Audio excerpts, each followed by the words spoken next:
Hello mga kabisyo! Eto na naman tayo, ang lalaking walang pahinga. Ang pahatid and pasundo, rent-a-car, always on the go, always on the move. Ang inyong pinagkakatiwalaang certified turista, Jerry K at your service. Ayan. As you can see, no, nandito tayo ngayon sa isa sa pinagmamalaki, isa sa masasabi nating sikat na simbahan dito sa Antipolo, no? Ang St. Pio na kung hindi ako nagkakamali, isa sa mga ginaganapan ng mga pinagpipitagang mga tao, mga dekalidad, na mga personalidad na mga kinakasal dito, binyag, whatever. Sabihin na natin, kadalasan mga rich ang kinakasal dito, mga gumaganap ng event dito sa Padre Pio. So, eto, nakapark tayo ngayon dito. Actually, nakaupo ako dito. Nandito ako sa guardhouse dahil ongoing yung mass ng kasal. So, nag-service tayo ngayon sa isa sa mga regular customers natin. Napakiusapan tayo na mag-service dito. And you know what? Ang atin pong sakay ay mga ninong at mga naggagandahang abay.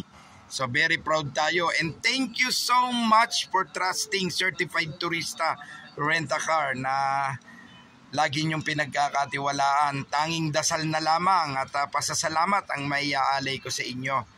Ayan, salamat sa inyong patuloy na pagtitiwala sa mga nagre-rent sa akin, sa mga regular customers ko, at sa mga magre-rent pa. God bless you all. Lagi po tayong mag-ingat, lalo na sa panahon ngayon.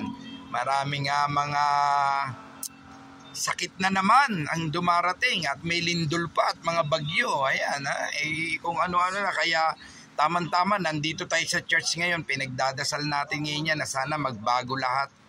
At isama na rin natin yung mga magnanakaw, yung mga nangungulimbat sa kaba ng yaman. Napakaraming naghihirap samantalang sila. Sana naman magbago na kayo at isoli nyo na ang dapat isoli. Yan.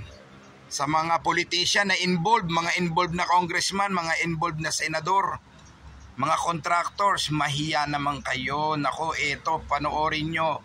Sana pag nakakakita kayo ng simbahan tsaka ng krus, matakot naman kayo sa ginagawa nyo. Kumakain kayo, nagyayabang ang mga anak nyo, kumakain kayo sa mamahaling restaurant, mga anak nyo nagpo-post ng mamahaling mga gamit pa-abroad.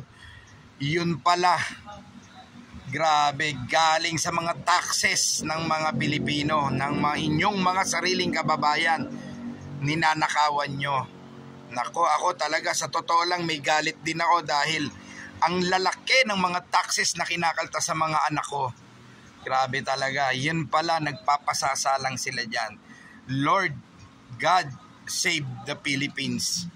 Baguhin mo po ang mga taong ito. Tuluyan na po sana magbago ang Pilipinas. Ipuin mo po ang kanilang mga puso't isip. Ayan. Bigyan mo rin po kami ng magandang kalusugan. Huwag po kaming magkakasakit, huwag po tayong dapuan sa ating bansa ng mga pandemya. God bless and more blessings po tayo. Once again, this is your certified turista, ang lalaking walang pahinga. Always on the go, always on the move. So abangan ang susunod na kabanata.